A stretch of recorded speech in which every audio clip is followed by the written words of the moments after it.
chị này cũng hơi tối với trời cũng muốn âm u không. Con mấy con này mới bỏ qua chịu ăn, còn một con số chưa chịu ăn. Mấy bò cũ dí quá, còn nước còn chắc mày nhóc không ăn. Sẵn đây có ông chú ở Hậu Giang tiếp tục nữa, kêu cầu 1.000 lựa cho ông con nữa, đang cho chẳng chục bò bự luôn. Quá trời mấy con bò này. Mấy bò cũ nó ăn uống dễ lắm, còn mấy bò mới qua nó chưa có quen, chưa biết. Hết biết. Này chú lựa cho ông bò tơ, trời giờ mưa nữa rồi. Bò tơ này đẳng cấp, bò tơ này chưa từng có. Bò giờ tên mấy tư bò mình chạy đi qua kìa. Đi giờ đi lên luôn đi. Mấy bò mới tội nghiệp nó không biết ăn, thả vậy nó chưa biết ăn. Trời, con bò nó bự. Chú này ông dễ lắm anh chị, lựa thì cái chở vào ông ra cả ông. Mua đó giờ nuôi được người ta đâu cần nói, mới bắt em cặp 70 triệu đi qua kìa, đi la. Trời ơi con bò nó giãn, đi lên ngoài, đi luôn, đi ngoài luôn. Hết biết này, chạy xuống thành con dâu cho ông chứ con bò gì ta. Đứng xa là mới thấy được con bò. Nói chung người ta có mua rồi nó dễ lắm mấy anh chị. Sẵn quay cho chiều cho ông coi bữa hai cái đi về Hậu Giang luôn. Bò này nói chung lớn nhất trong chuồng này luôn á chú.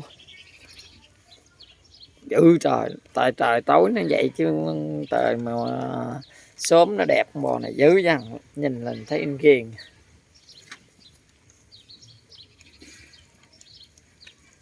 Cao sắp xỉ bò đực bự. Đi ra cái con giờ nó ghi đầu nó ăn, nó dễ ăn dễ uống thì ghê luôn. Đi ra này, đi cũng nhào vô ăn nữa. Lòng da bò xương kiểu hết biết,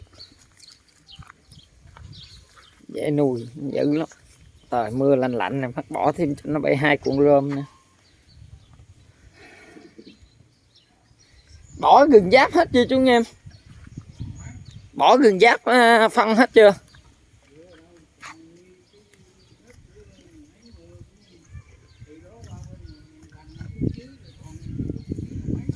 Là chưa hỏng anh Tám bỏ nguyên số vậy mà chưa giáp đâu á hả? Chú kiểm lại hết cái chỗ nào chưa bỏ hết làm con ha. Bỏ phân dừa bỏ lâu dữ lắm, xịt thuốc không cái tầng lại, xịt quang đạt cái tầng, bỏ phân dừa. Trời mấy con cải này, em có con này mới qua, con này mới qua mà anh chịu ăn. Bò nó không quen, qua đây nó lạnh dữ lắm nó chưa quen. Còn mấy con nó quen rồi mấy anh chị nhìn nè, nó ăn vậy nè, ăn tròn do cái bụng hết ta. Mấy cái này là bò quen rồi vậy. Đã đang tháng 2 tháng đó. Còn nó nào mới là nó tấp sọp, không dám vô ăn nữa, với số người ta lượt nữa. Bò này na chữa luôn rồi, thấp tháng.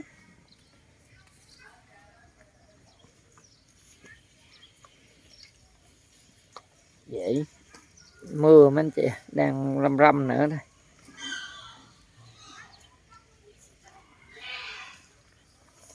Anh chị nào ở Trà Vinh Vĩnh Long đâu có bắt bò gì đổi gì liên hệ em ha.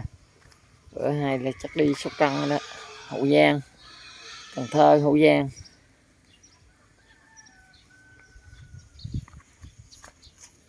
Bò dễ nuôi mấy mẫu này, không có mẫu nào dễ nuôi bằng mấy mẫu Bombay thùng dạo này.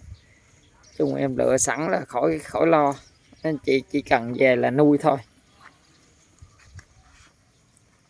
Đây em bán bao hết rồi, chỉ có chuyến đi Tam Nông nữa, vô đăng đổi cho ông anh con bò luôn cho rồi.